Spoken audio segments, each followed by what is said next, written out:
Hello दोस्तों,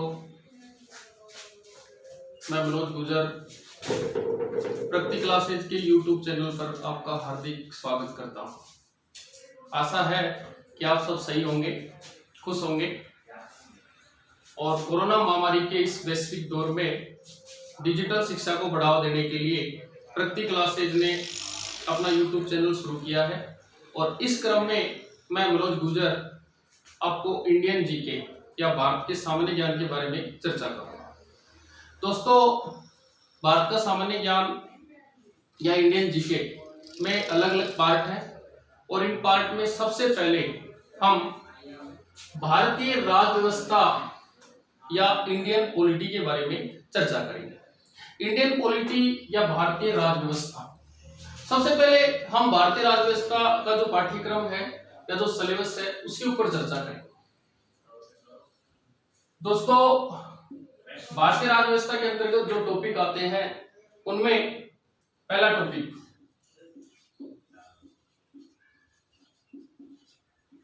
संविधान।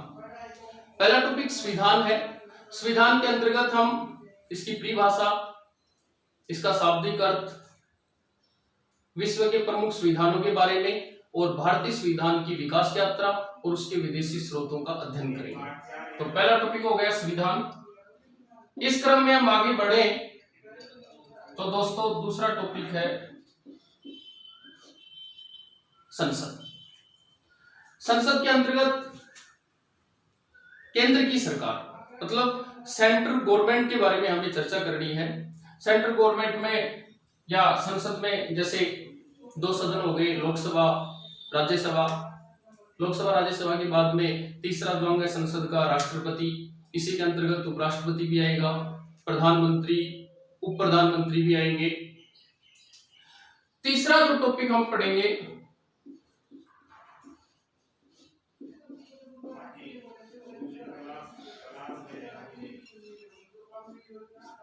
राज्य विधानमंडल। दोस्तों, राज्य विधानमंडल में राज्यों की सरकार और संसद में केंद्र की सरकार। राज्य विधानमंडल के भी तीन अंग होंगे, विधानसभा, विधान परिषद और राज्यपाल। इसी के अंतर्गत कई राज्यों में उपराज्यपाल बनाए जाते हैं, उनका भी हम उल्लेख करेंगे। और इसी में आएगा अपना मुख्यमंत्री और उप मुख्यमंत्री। तो राज्यों की सरकार राज्य विधानमंडल में और केंद्र की सरकार संसद में। चौथा अपना टॉपिक होगा भारत की न्यायपालिका, जुडिशियल डिपार्टमेंट की अपन बात करें। भारत की न्यायपालिका के अंतर्गत हम दो चीजों का अध्ययन करेंगे मुख्य रूप से।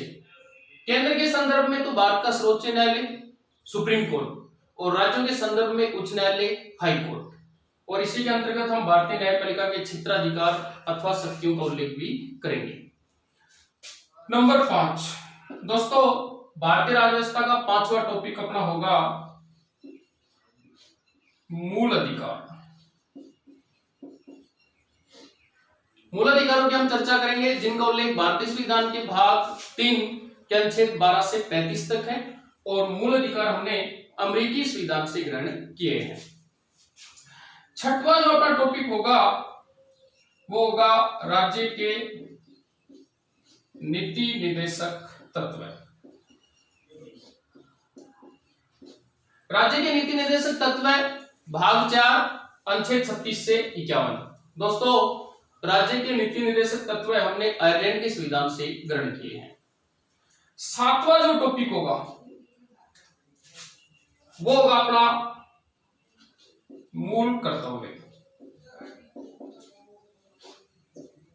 मूल कर्तव्य भाग 4 के अनुच्छेद 51 क में है और मूल कर्तव्यों को हमने सोवियत संघ रूस के संविधान से ग्रहण किया है। पाठ्यक्रम की चर्चा कर रहे हैं। पहला टॉपिक संविधान है, दूसरा संसद है, तीसरा राज्य विधानमंडल है, चौथा भारत की न्यायपालिका है, पांचवा मूल अधिकार है, छठवां राज्य के नीति निर्देशक तत्व है और सातवां मूल कर्तव्य है। नंबर 8 की हम चर्चा करें तो केंद्र और राज्यों की सरकारों के बाद में गांव और शहर मतलब स्थानीय स्वशासन अथवा पंचायती राज। आठवां अपना टॉपिक होगा दोस्तों पंचायती राज। पंचायती राज या स्थानीय स्वशासन। पंचायती राज में दोनों ही पार्ट पढ़ेंगे, 73वां संविधान संशोधन ग्रामीण और 74वां संविधान संशोधन नगरीय, मतलब गांव की सरकार और शहरों की सरकार। दोस्तों 9वां अपना टॉपिक होगा राजनीतिक दल।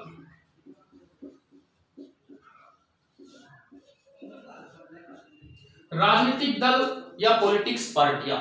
पॉलिटिक्स पार्टियां, राष्ट्रीय पार्टियां कितनी है, कौन सी पार्टी को राष्ट्रीय पार्टी का दर्जा दिया जा सकता है, इनके सिंबल, चुनाव चिन्ह, इन सब के बारे में हम चर्चा करेंगे और टॉपिक होगा राजनीतिक दल। अपना अगला एवं 10वां टॉपिक संविधान संशोधन। इंपॉर्टेंट टॉपिक है दोस्तों संविधान संशोधन। संविधान संशोधन का उल्लेख भारतीय संविधान के भाग 20 में है और संविधान संशोधन दक्षिण अफ्रीकी संविधान से लिया गया है। संविधान में संशोधन कैसे होगा, कौन सी प्रणालियों से होगा, इन सब का उल्लेख संविधान संशोधन वाले टॉपिक में हम पढ़ेंगे। नंबर 11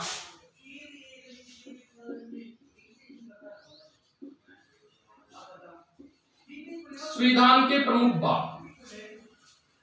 दोस्तों ध्यान रहे, जो संविधान के भाग है 22 और कुछ उप भाग है, उन सब का उल्लेख हम टॉपिक नंबर 11 में करेंगे। और इसी क्रम में अपना 12वां टॉपिक होगा भारतीय संविधान की प्रमुख अनुसूचियां।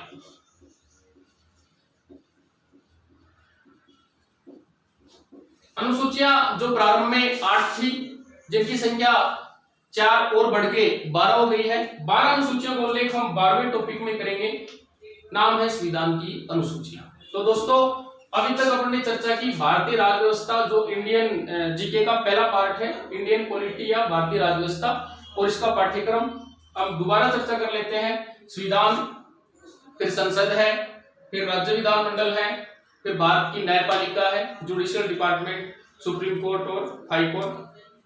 मूल अधिकार है व्यक्ति के, पहले 7 थे, वर्तमान में 6 हैं। राज्य के नीति निर्देशक तत्व हैं, जो एक कल्याणकारी राज्य की स्थापना के लिए प्रतिबद्ध है। मूल कर्तव्य है, पंचायती राज है, राजनीतिक दल है, संविधान संशोधन है, संविधान के प्रमुख भाग हैं और संविधान की अनुसूची। इस क्रम में अब अपने को एक एक टॉपिक पढ़ना है। तो सबसे पहले हम चर्चा करेंगे पहले टॉपिक पर, जिसका नाम है संविधान। इंडियन पॉलिटी का अपना पहला टॉपिक है संविधान।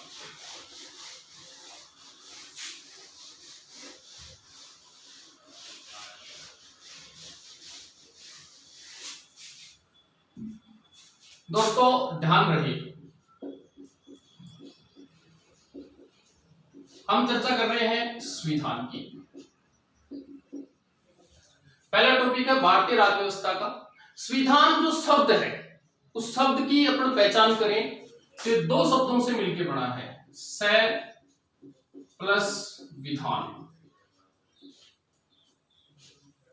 स का अर्थ साथ, सहित, और विधान का अर्थ नियम, नीति, कानून, रीति, कायदे आदि।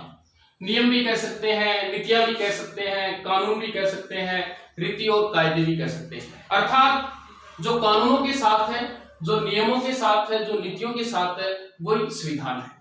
इस संविधान का एक शाब्दिक अर्थ हुआ। दोस्तों अगर हम बात करें संविधान की परिभाषा की,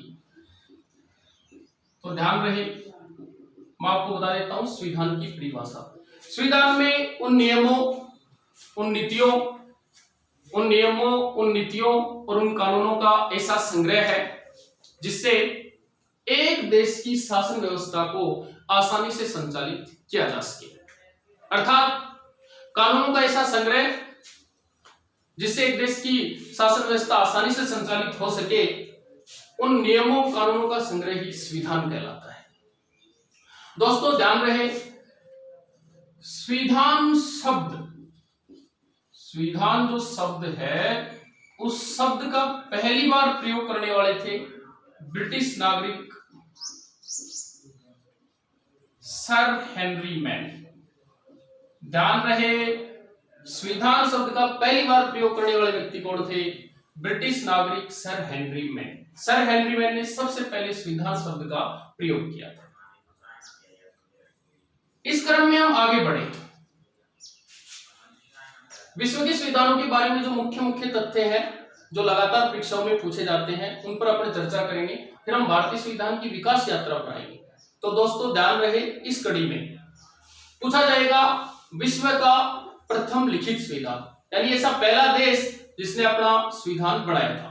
तो विश्व का प्रथम लिखित संविधान दोस्तों अमेरिका।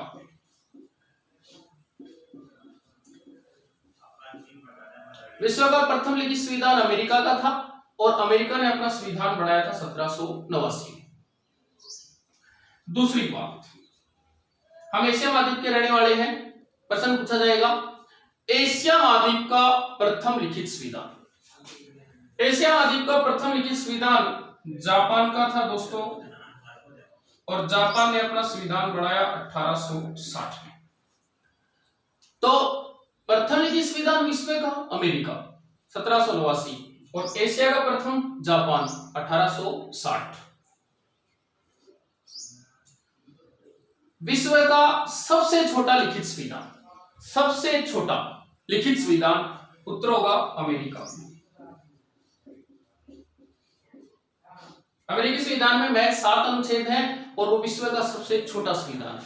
अगर छोटा संविधान पूछा जाता है तो उत्तर होगा अमेरिका। प्रथम संविधान पूछा जाता है तो भी उत्तर होगा अमेरिका लिखित में, और एशिया का प्रथम पूछा जाए तो उत्तर होगा जापान। समय है 1860। दोस्तों ध्यान रहे, अगर पूछे विश्व का सबसे बड़ा लिखित संविधान, छोटा अमेरिका है, बड़ा भारत। 395 अनुच्छेदों के साथ भारतीय संविधान विश्व का सबसे बड़ा संविधान है, लिखित संविधान है। इसी क्रम में हम आगे बढ़े। पूछा जाएगा परंपराओं पर आधारित अलिखित संविधान। तो दोस्तों ध्यान रहे, ब्रिटेन का संविधान आज भी परंपराओं पर आधारित है और अलिखित है। वहां सारी चीजें पहले से चली आ रही है और उन्हीं परंपराओं के आधार पर ही उस संविधान का कार्य आगे बढ़ रहा है। अभी तक ब्रिटेन का संविधान लिखा नहीं गया है। बात कर लेते हैं दोबारा। प्रथम लिखित संविधान अमेरिका 1789, एशिया महाद्वीप का प्रथम लिखित संविधान जापान 1860, सबसे छोटा लिखित संविधान अमेरिका, सबसे बड़ा लिखित संविधान भारत, और परंपराओं पर आधारित अलिखित संविधान है ब्रिटेन। अभी तक अपन ने संविधान के बारे में एक बेसिक जानकारी जुटाई है। इसका शाब्दिक अर्थ के अलावा इसकी परिभाषा और संविधान शब्द का सर्वप्रथम उल्लेख सर हेनरी मैन और विश्व के संविधानों के बारे में मुख्य तथ्य। दोस्तों अब हम भारतीय संविधान की विकास यात्रा पर चर्चा करेंगे। भारतीय संविधान की विकास यात्रा की हम बात करें तो भारतीय संविधान को बनने में या उसको बनाने के पीछे काफी लोगों का योगदान रहा, जिसको भुलाया नहीं जा सकता है। दोस्तों इस क्रम में हम विस्तार से चर्चा करेंगे भारतीय संविधान की विकास यात्रा।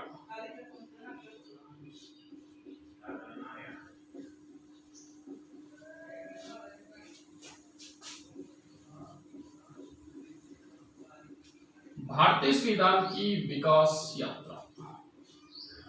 दोस्तों भारतीय संविधान ने जो लंबा सफर तय किया है उसको हम विकास यात्रा के अंतर्गत पढ़ेंगे, और अध्ययन की सुविधा की दृष्टि से भारतीय संविधान की जो विकास यात्रा है उसको हम 2 भागों में विभाजित करते हैं, 2 पार्ट बनाते हैं।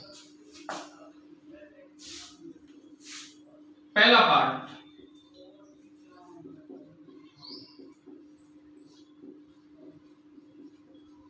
भारतीय प्रयास। जो प्रयास भारतीयों ने किए संविधान निर्माण हेतु उसे भारतीय प्रयास नाम दिया गया। नंबर 2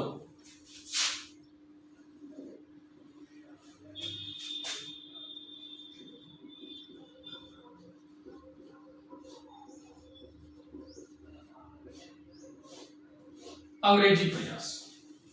पहला भारतीय प्रयास और दूसरा अंग्रेजी प्रयास। ध्यान रहे दोस्तों, अंग्रेजों ने भारतीय संविधान को बनाने के लिए जो प्रयास किए वो अंग्रेजी प्रयास कहलाए, और भारतीयों ने संविधान निर्माण हेतु जो प्रयास किए वो भारतीय प्रयास कहलाए। एक एक का अध्ययन करना है। सबसे पहले हम चर्चा करेंगे भारतीय प्रयासों, और भारतीय प्रयासों के अंतर्गत जो प्रयास किए गए उनमें एक एक पर हम चर्चा करेंगे। सबसे पहले सन 1895 का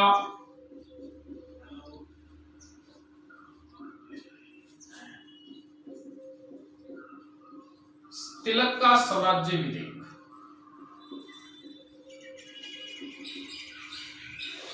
दोस्तों ध्यान रहे, सन 1895 में बाल गंगाधर तिलक ने स्वराज्य विधेयक पेश किया था, और ये स्वराज्य विधेयक संविधान निर्माण हेतु किसी भी भारतीय के द्वारा किया गया प्रथम प्रयास था।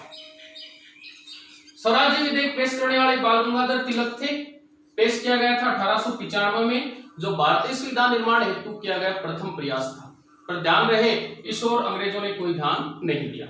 पर मित्रों, एक चीज विशेष ध्यान रखने योग्य है, यहाँ अपने को एक शब्द मिलता है स्वराज्य, और इस स्वराज्य शब्द की व्याख्या हम करेंगे। ये शब्द है स्वराज्य, जो काफी इंपॉर्टेंट है, परीक्षा उपयोगी है। हम चर्चा करें, भारत में सर्वप्रथम या सबसे पहले, भारत में सर्वप्रथम या सबसे पहले स्वराज्य शब्द का प्रयोग करने वाले व्यक्ति कौन थे? यानी सबसे पहले स्वराज्य शब्द किसने दिया भारत में? तो उसका उत्तर होगा स्वामी दयानंद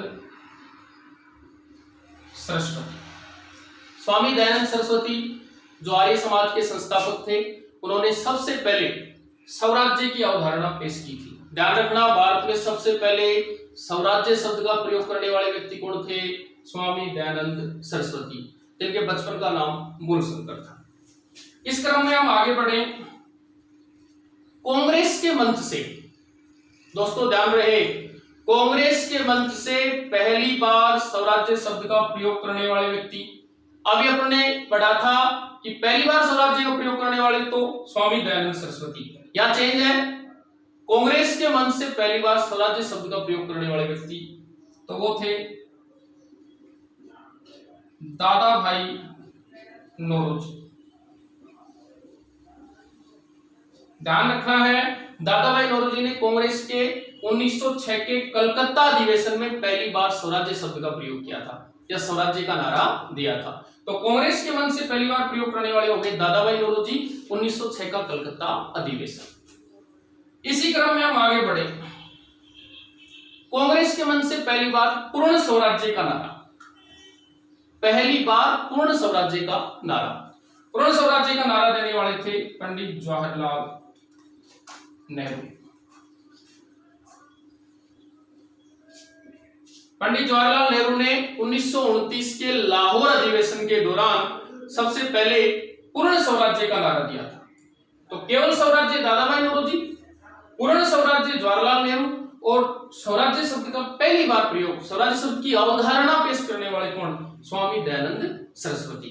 और इसी क्रम में हम आगे बढ़े। दोस्तों ध्यान रहे, स्वराज्य मेरा जन्मसिद्ध अधिकार है, मैं इसे लेकर रहूंगा का नारा देने वाले थे बाल गंगाधर तिलक। बाल गंगाधर तिलक ने कहा था कि स्वराज्य मेरा जन्मसिद्ध अधिकार है, मैं इसे लेकर रहूंगा।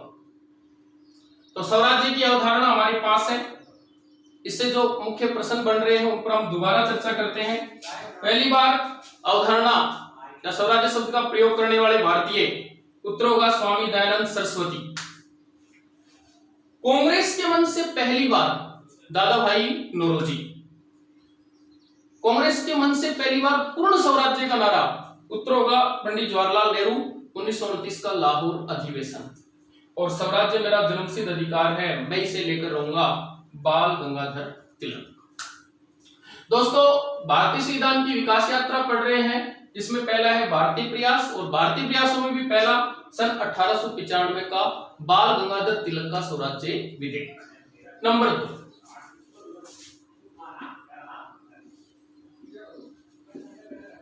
1922 में महात्मा गांधी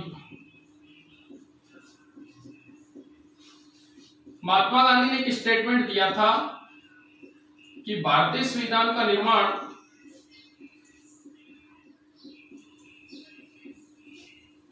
भारतीयों के द्वारा ही किया जाएगा।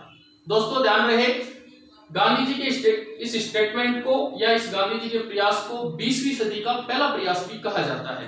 महात्मा गांधी ने 1922 में बात कही थी कि जब भी भारतीय संविधान का निर्माण हो, संविधान निर्माण करने वाले भारतीय, जैसा कि फलीभूत हुई ये बात जब भविष्य में कैबिनेट मिशन योजना के तहत भारत का संविधान बनकर तैयार हुआ, तो संविधान निर्माण करने वाले भारतीय।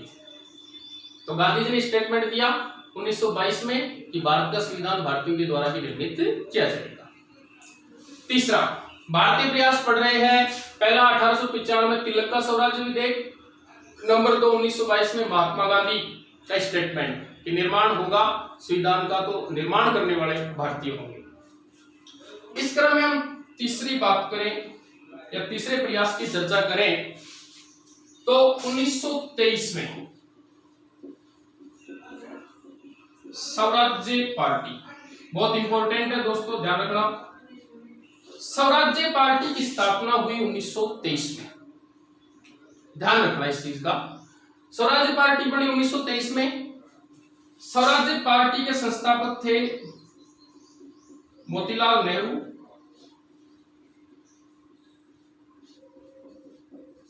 और सीआर दास। मोतीलाल नेहरू और सीआर दास।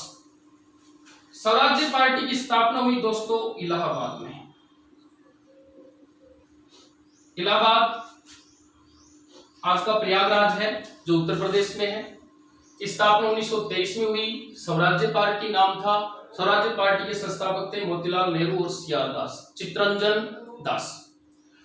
इस स्वराज्य पार्टी ने भारतीय संविधान का एक प्रारूप बनाया, एक मॉडल बनाया। भारतीय संविधान का प्रारूप या मॉडल बनाया स्वराज्य पार्टी ने और उस मॉडल को अंग्रेजों के सामने पेश किया नेहरू रिपोर्ट के रूप में। ध्यान रखना दोस्तों, स्वराज्य पार्टी ने संविधान का मॉडल बनाकर अंग्रेजों के सामने पेश किया, पर स्वराज्य पार्टी के द्वारा बनाए गए संविधान के मॉडल या प्रारूप का हिंदू महासभा ने विरोध कर दिया और हिंदू महासभा के विरोध के कारण स्वराज्य पार्टी के द्वारा बनाया गया संविधान का मॉडल या खाका या प्रारूप लागू नहीं हो सका। अतः हमारे द्वारा किया गया तीसरा प्रयास भी असफल हुआ। दोस्तों दोबारा से बता देता हूं, 1923 में स्वराज्य पार्टी की स्थापना इलाहाबाद में की गई मोतीलाल नेहरू और सीआर दास के द्वारा। इस स्वराज्य पार्टी ने भारतीय संविधान का एक प्रारूप बनाकर अंग्रेजों के सामने पेश किया, परंतु हिंदू महासभा के विरोध के कारण ये पारित नहीं हो सके। और इस क्रम में हम चौथे प्रयास की चर्चा करेंगे। भारतीय प्रयास पढ़ रहे हैं, भारतीय प्रयासों में 3 हो गए हैं, अब है चौथा। 1929 में कांग्रेस का लाहौर अधिवेशन आयोजित हुआ। दोस्तों ध्यान रहे, कांग्रेस का लाहौर अधिवेशन आयोजित हुआ 1929 में और इस लाहौर अधिवेशन में पंडित जवाहरलाल नेहरू अध्यक्ष बने। क्योंकि ये बहुत महत्वपूर्ण अधिवेशन था, बता देता हूं, लाहौर आज के दिन पाकिस्तान में है, रावी नदी के किनारे है। दोस्तों ध्यान रहे, रावी नदी के किनारे है, पाकिस्तान में है। अधिवेशन आयोजित हुआ 1929 में और अध्यक्षता करने वाले थे पंडित जवाहरलाल नेहरू। पंडित नेहरू ने इस अधिवेशन के दौरान 2 घोषणाएं की। ध्यान रखना दोस्तों, 2 घोषणाएं की। नंबर 1, पूर्ण स्वराज्य। पहली जो घोषणा पंडित नेहरू के द्वारा की गई थी, नेहरू जी के द्वारा की गई थी, वो थी पूर्ण स्वराज्य, कि हमें पूर्ण स्वराज्य के अलावा कोई चीज स्वीकार नहीं है। और इसी अधिवेशन के दौरान नेहरू जी ने 31 दिसंबर 1929 अर्धरात्रि रावी नदी के किनारे तिरंगा झंडा फहराते हुए एक घोषणा की थी कि आने वाली 26 जनवरी को, दोस्तों ध्यान रहे, हम भारत के स्वतंत्रता दिवस के रूप में मनाएंगे। यह घोषणा करने वाले थे कौन? पंडित जवाहरलाल नेहरू। दोबारा बता देता हूं, 31 दिसंबर 1929 की मध्य रात्रि रावी नदी के किनारे तिरंगा झंडा फहराते हुए नेहरू ने घोषणा की कि आने वाली 26 जनवरी को हम स्वतंत्रता दिवस के रूप में मनाएंगे। जैसा कि विदित है आप सबको कि हम 1929 या 30 में आजाद तो नहीं हुए, फिर भी यह एक महत्वपूर्ण प्रश्न बनता है, फिर भी नेहरू जी के आह्वान पर 26 जनवरी 1930 को पराधीन भारत का पहला स्वतंत्रता दिवस मनाया गया। पूछेंगे पराधीन भारत का प्रथम स्वतंत्रता दिवस कब मनाया गया दोस्तों? तो ध्यान रखना 26 जनवरी 1930 को। किसके आह्वान पर? पंडित जवाहरलाल नेहरू। क्योंकि भारतीय प्रयास हम पढ़ रहे हैं, भारतीय प्रयासों में 4 प्रयास हो गए हैं, थोड़ा दोबारा बता देता हूं। पहला 1895 में तिलक का स्वराज्य विधेयक, नंबर 2 1922 महात्मा गांधी का स्टेटमेंट कि संविधान का निर्माण भारतीयों के द्वारा ही किया जाएगा, 1923 की स्वराज्य पार्टी मोतीलाल नेहरू और सीआर दास के द्वारा, नंबर 4 1929 का लाहौर अधिवेशन और नेहरू जी की घोषणा। इस क्रम में हम नंबर 5 आगे बढ़ते हैं। 1935 में दोस्तों ध्यान रखना, एमएन रॉय, मानवेंद्र नाथ रॉय, 1935 में एमएन रॉय, मानवेंद्र नाथ रॉय ने व्यक्तिगत स्तर पर, ध्यान रखना, खुद व्यक्तिगत स्तर पर और संविधान सभा की मांग रखी अंग्रेजों के सामने, परंतु एमएन रॉय की इस मांग पर अंग्रेजों ने कोई ध्यान नहीं दिया। अतः कहा जा सकता है कि हमारे द्वारा किया गया या भारतीयों के द्वारा किया गया 5वां प्रयास भी असफल हो गया। और इस क्रम में हम अंतिम और 6वें प्रयास की बात करेंगे। हम भारतीय संविधान की विकास यात्रा पढ़ रहे हैं, इस क्रम में हम 6वें प्रयास की बात करें तो दोस्तों 1940 में मुस्लिम लीग, जिसकी स्थापना 1906 में हो गई थी, और मुस्लिम लीग का लाहौर अधिवेशन आयोजित किया गया।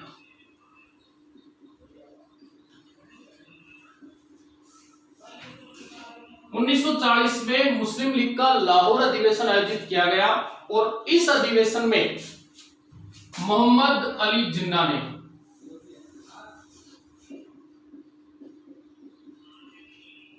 द्विराष्ट्र सिद्धांत पेश किया। दोस्तों ध्यान रखना, मोहम्मद अली जिन्ना द्विराष्ट्र सिद्धांत पेश कर रहा है। 1940 का मुस्लिम लीग का लाहौर अधिवेशन है और जिन्ना ने साफ साफ कह दिया कि 2 राष्ट्र होंगे, अर्थात 2 संविधान सभाएं होंगी, 2 राष्ट्र होंगे और 2 संविधान सभाएं 2 अलग अलग राष्ट्रों के लिए कार्य करेंगी। परंतु इस चीज को अस्वीकार करते हुए कांग्रेस की ओर से बी.आर. अम्बेडकर ने कहा था, ध्यान रखना महत्वपूर्ण है, अन्ना के द्विराष्ट्र सिद्धांत पर कटाक्ष करते हुए कांग्रेस की ओर से बी.आर. अम्बेडकर ने कहा था कि ऐसे संविधान और ऐसी संविधान सभा की कतई आवश्यकता नहीं है जो एक ऐसे संविधान और एक संविधान सभा की कतई आवश्यकता नहीं है जो एक समर्थ भारत के टुकड़े करती हो। अतः हमारे द्वारा किया गया 6वां प्रयास भी असफल हुआ। दोस्तों हम पढ़ रहे हैं भारतीय संविधान की विकास यात्रा। विकास यात्रा को अपन ने 2 भागों में बांटा, पहला भारतीय प्रयास और दूसरा अंग्रेजी प्रयास। भारतीय प्रयासों को अपन ने विस्तार से पढ़ा, दोबारा अपन एक बार चर्चा कर लेते हैं। सबसे पहले 1895 में तिलक का स्वराज्य विधेयक, पहले ऐसे व्यक्ति हुए जिन्होंने संविधान निर्माण हेतु कदम उठाया। नंबर 2, 1922 में महात्मा गांधी जी ने कहा था कि भारतीय संविधान का निर्माण भारतीयों के द्वारा ही किया जाएगा। 1923 स्वराज्य पार्टी इलाहाबाद में स्थापना मोतीलाल नेहरू और सीआर दास के द्वारा। स्वराज्य पार्टी भारतीय संविधान का एक प्रारूप बनाती है, परंतु हिंदू महासभा के विरोध के कारण वो पारित नहीं हो पाता है। चौथा प्रयास दोस्तों 1929 का लाहौर अधिवेशन।